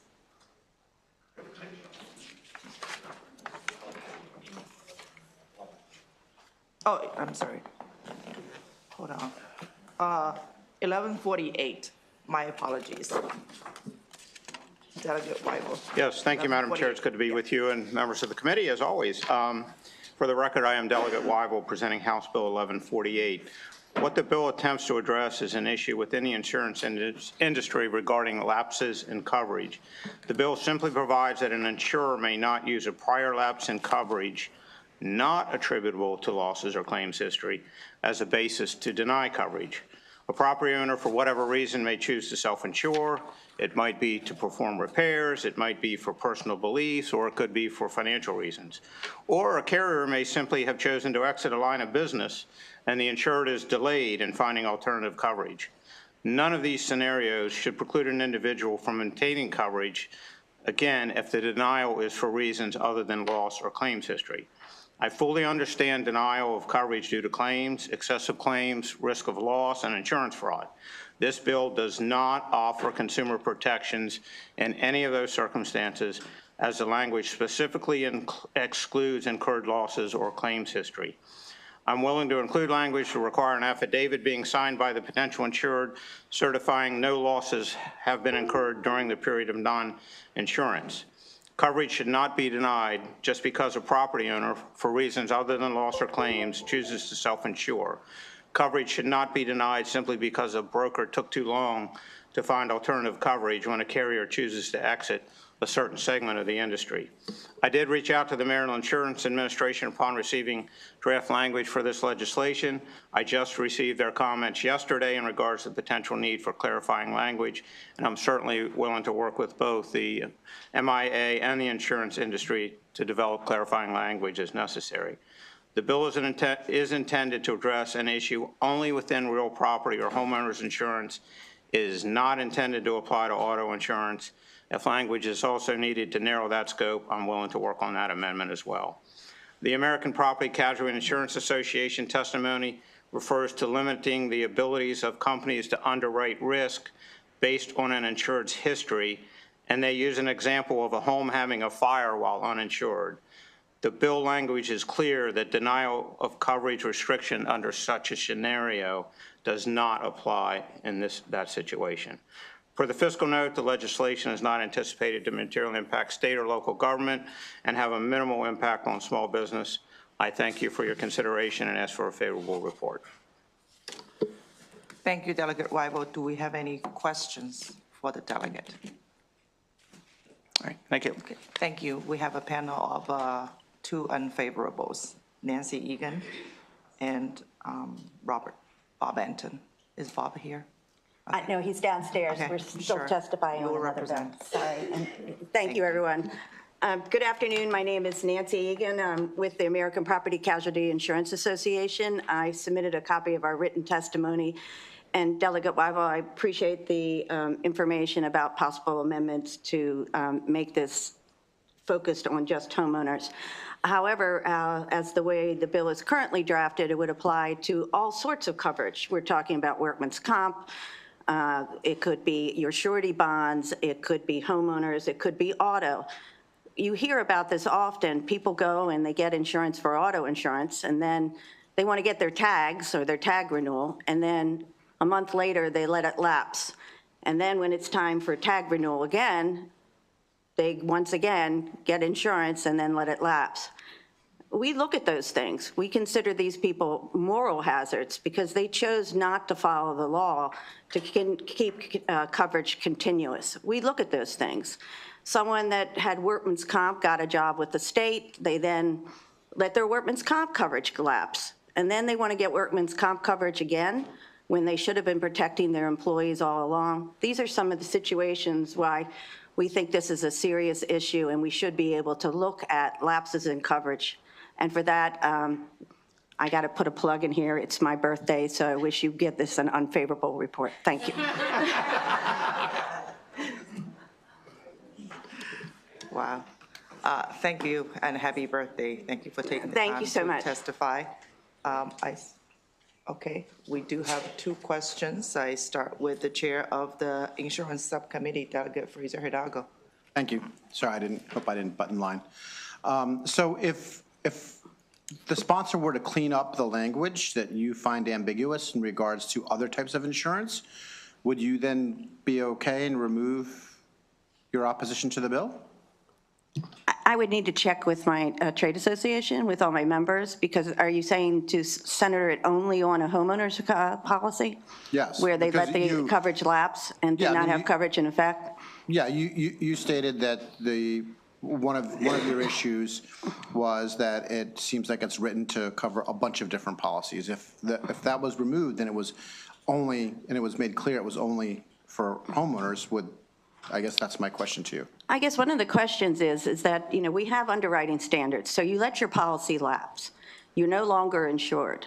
So you're beyond the period. A lot of times the companies will offer some ability to reinstate if you haven't made a payment. But let's say you let your insurance lapse. Now you're considered a new person. So now you're going to be able to look at new underwriting guidelines because now you're considered new. And that's why we want to make sure that you can look at those new underwriting guidelines when there's a lapse in coverage. But that's not always a good thing for the client. That might be true. That might be true. The appetite might have changed for that certain risk of business. Right. Well, I'm happy to talk with you more in the bill sponsor offline. I appreciate that. My understanding from, and maybe I am incorrect, but my understanding is this is not designed to help folks that continue to lapse. This is for those unusual circumstances that happen and not have somebody's $200,000 or $300,000 or $400,000 home go up in flames because somebody went on vacation or they missed a payment or they were in the hospital sick and they missed a payment, and now all of a sudden through that kind of unforeseen circumstances, they lose everything. I think that's, I'm happy to talk with you about. Yeah, I would appreciate it. We'd love to talk about that with Delegate Weigel as well and discuss the certain situations. Thank you. Thank you. Delegate Weigel. Thank you, and the good delegate did answer, or you did answer some of my questions. So just to clear, a lot of your testimony talked about workman's comp and auto insurance. This bill, as I said, is not meant to address that. So yeah, you're specifically addressing homeowners. Correct. So if there needs to be an amendment for that, well, certainly willing to do that. But question for you, do you think it's fair to deny coverage to a homeowner who had chosen to self-insure for whatever reason? I do know, like, if you buy a property and it's in need of a lot of repairs, you guys won't insure it. So say it takes that homeowner a year to perform those repairs, then you say, we won't insure it because you haven't had coverage for that time period. Do you think that's fair? Well, as I said, you would be subject to the new business underwriting guidelines. And that would be awesome, because these clients are not. They're denied coverage because they owned that home for a year or 2 years, and they're saying, because you owned that home uninsured, we can't insure you now. This bill attempts to address that. If you were applying that clean slate rule, then they wouldn't be denied coverage. Delegate Weigel, I would love to talk to you outline and get the specifics of what happened, and then see if we can discuss to see what the solutions are to this particular situation. All right, I thank you, and happy birthday. Thank you so much. Thank you, everyone. Thank you, Nancy. Thank you, everyone. All right. This concludes the hearing for HB 1148. Next up, I see Delegate Taylor is here. Are you ready? I am. Okay, thank you. We are having HB 1021. Delegate Yes. Taylor, thank you. All right. Well, good afternoon, Madam Chair and members of the Economic Matters Committee. This is my first time here, I believe. Yay. Excuse I'm me, excited. Delegate Taylor. Be gentle, be gentle. Delegate Taylor, do you have another person joining you favorable with amendment? Do you want to wait, or do you want to bring that person up? Please have him on screen with me. Oh, okay. All right. There he is. Okay, good. Thank you. For the record, I'm Delegate Kim Taylor, representing Prince George's County's District 23, and I'm here to present House Bill 1021. As we are all aware, the real estate appraisal industry is an essential part of Maryland's housing market. In 2022, the Task Force on Property Appraisal and Valuation Equity was established to address the persistent misvaluation of property owned by Black Marylanders. The task force has finished its work and has several recommendations that seek to remove unnecessary educational barriers that prevent many capable individuals from entering the appraiser industry, particularly those from underrepresented backgrounds. House Bill 1021 removes the college degree requirement for all levels of appraiser licensure. Of course, a 4-year degree is valuable, but is not the sole indicator of an appraiser's ability to assess a property accurately and fairly. This bill doesn't lower licensure standards, nor does it compromise the integrity of the appraiser profession. House Bill 1021 maintains all existing requirements, including extensive training hours, coursework from accredited institutions, examinations, and compliance with the Financial Institutions Reform, Recovery, and Enforcement Act of 1989. In fact, By regulation, the state of Maryland has already eliminated the college degree requirement for all levels of appraiser licensure, with the exception of the highest level, certified general appraiser. By removing this educational barrier,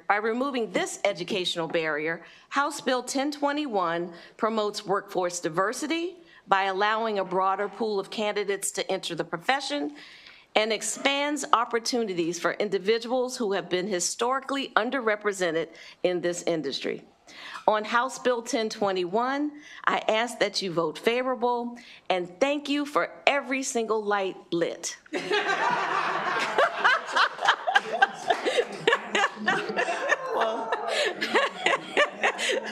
get nervous. Oh, no. Yes.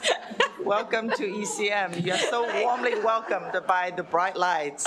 Yeah. If they have real questions, they have to wait a little longer. Okay. We do have another witness.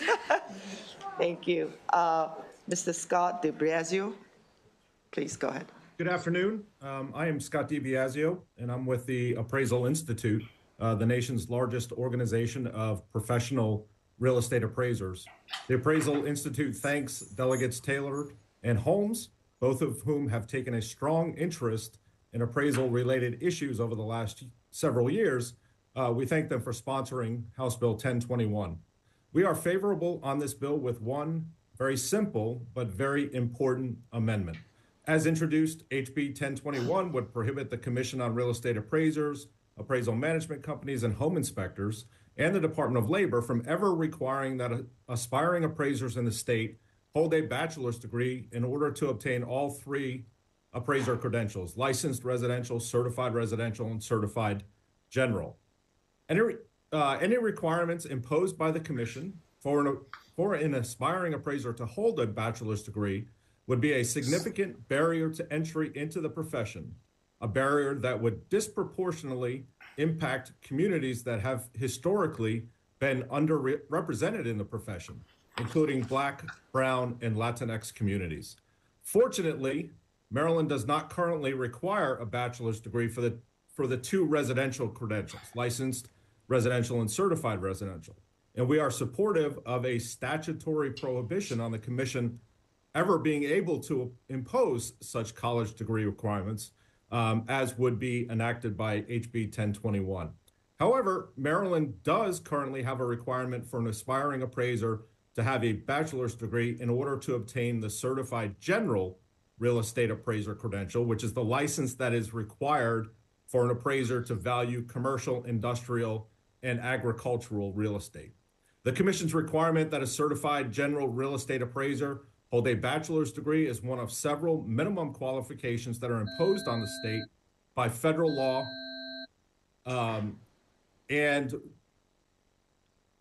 So the AQB, the Appraiser Qualifications Board, is the congressionally authorized body that establishes the minimum qualifications. So a bachelor's degree or higher is required to obtain the certified general credential. And we urge the committee to amend HB 1021 to clarify that the prohibition on the Commission imposing a bachelor's degree is limited only to the residential credentials. We have suggested to Delegates Taylor and Holmes a one-word amendment that would make this important clarification. And the Appraisal Institute urges a favorable report on HB 1021 with the suggested amendment to limit its application only to the residential appraiser credentials. Thank you. Thank you for the opportunity to testify. Thank you very much for your testimony. Any questions from yes, Delegate Valderrama? Yeah. I didn't want to assume that you are amenable to the one-word amendment that he's talking about. I understand. Oh, okay. That's why I wanted to clarify. The reason why the amendment has been suggested. Our bill drafter doesn't think that there's any conflict with federal regulations. If needed, I'd like to consult with your counsel to make sure we're okay the way it's written.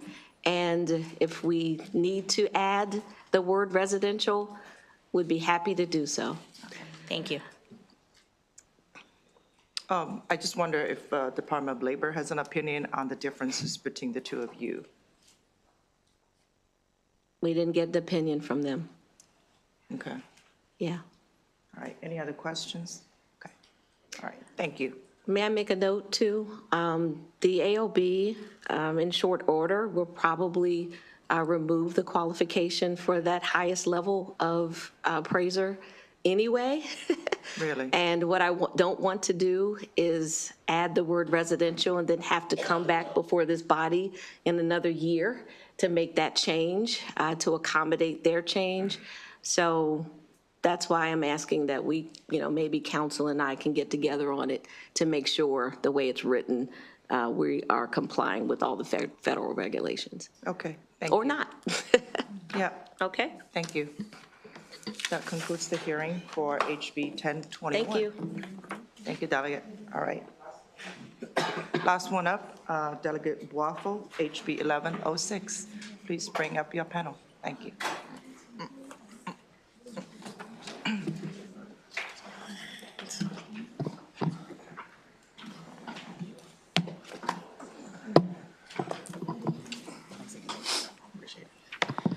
Madam Chair, colleagues on the House Economic Matters Committee, for the record, Delegate Adrian Boafo here to present HB 1106, the Don't You Worry, Yuri Act. Last summer, Alaji and Haja Yuri, a devoted couple from District 23, set out on what should have been a peaceful and deeply spiritual and once-in-a-lifetime journey on the annual Hajj pilgrimage to Mecca. Like so many others, they placed their trust in a travel agency, paying tens of thousands of dollars for an all-inclusive package that promised flights, accommodations, and transportation. But when they arrived, what they had been assured simply did not exist. Instead of being guided through their pilgrimage, they were confined to their hotels for days, with no transportation and no support. Each time they sought answers, the travel operators reassured them with the same empty phrase: don't you worry, don't you worry. But they never ever had a reason. They actually had a reason to worry. A few days later, in the sweltering heat and without resources they paid for, Alaji and Haja Yuri tragically lost their lives. Their daughter and son, Saeed and Ali, are here with us today.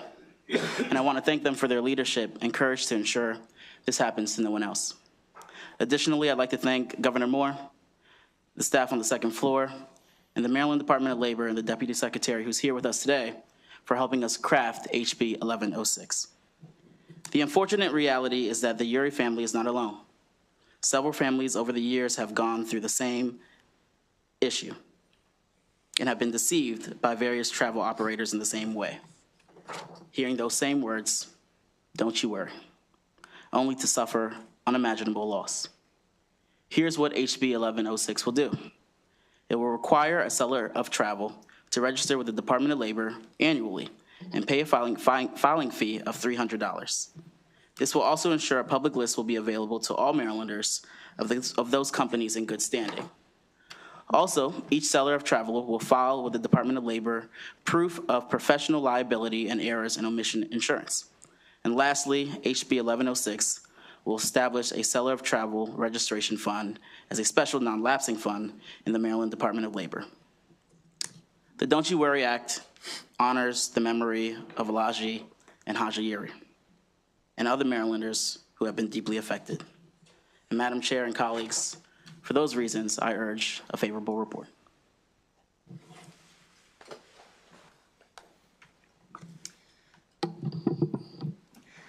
Good afternoon, Madam Chair, and distinguished members of the Economics Matters Committee. Thank you for the opportunity to testify today. My name is Saida Wuri, and to the left of me is my older brother, Ali Wuri. We are the children of Alhaji Aliyu Dawzi Wuri and Haja Aisatu Wuri. I'm here to speak to you in strong support of the proposed House Bill 1106. My parents died on June 15, 2024. Their death was in part due to the fraudulent acts of a Maryland-based travel agency they paid to curate a journey of a lifetime. This bill is deeply personal to me because it stands not only to honor my parents, but to honor another Maryland resident, Haja Fatmata Koroma, who also lost her life after paying the same travel agency. It stands to protect hundreds of other Maryland citizens who were defrauded out of $11,000 per person who were expecting a lifetime experience, many of whom were hospitalized after returning from the pilgrimage. On their journey, they walked for hours after being promised transportation. They went days without meals after paying and being promised for those very said meals. The travel agency overpromised and underdelivered. The community was left with grief and unmet expectations.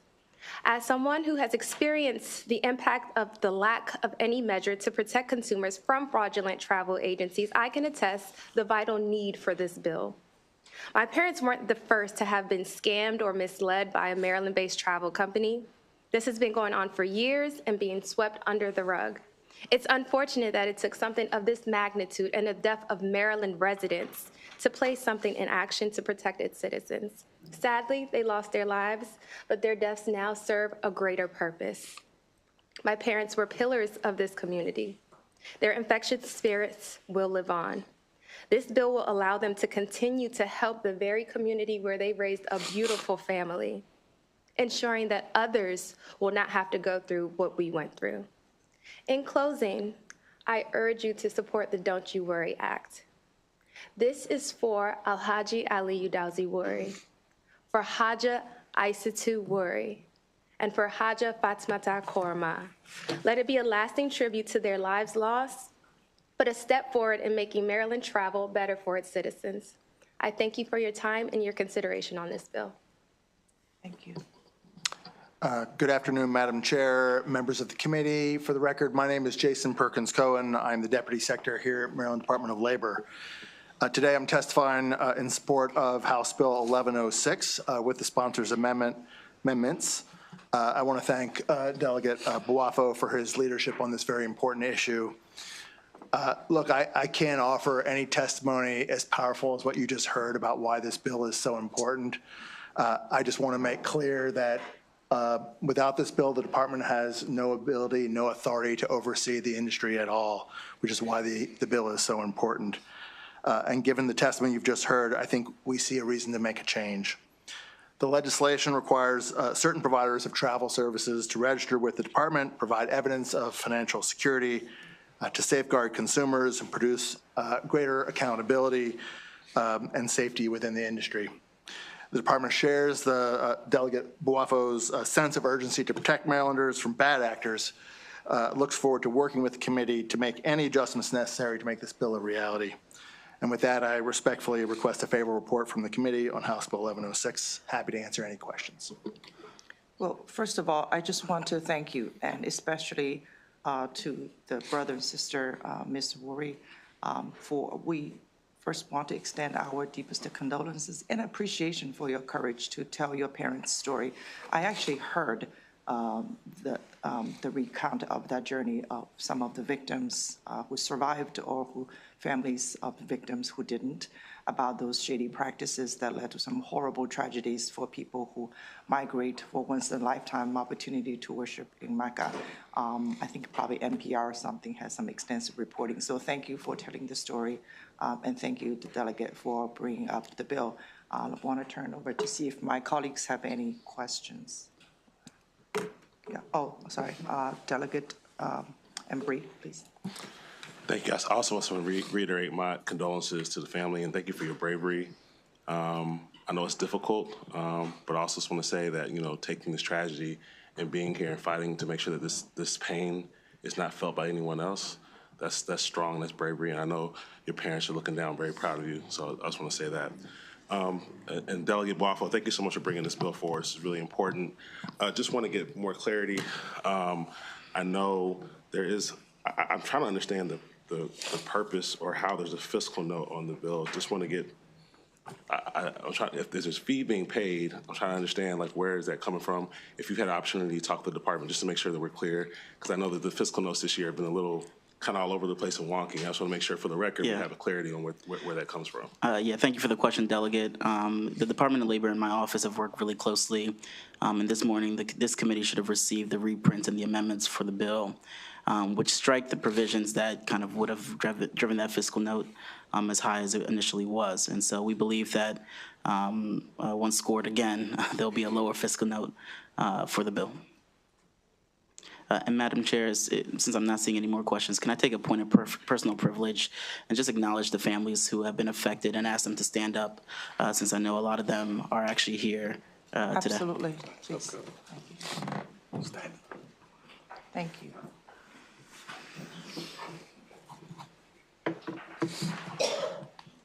Thank you for showing up, and please know we do feel for your pain and Thank you, appreciate Madam your Chair. advocacy. Thank you.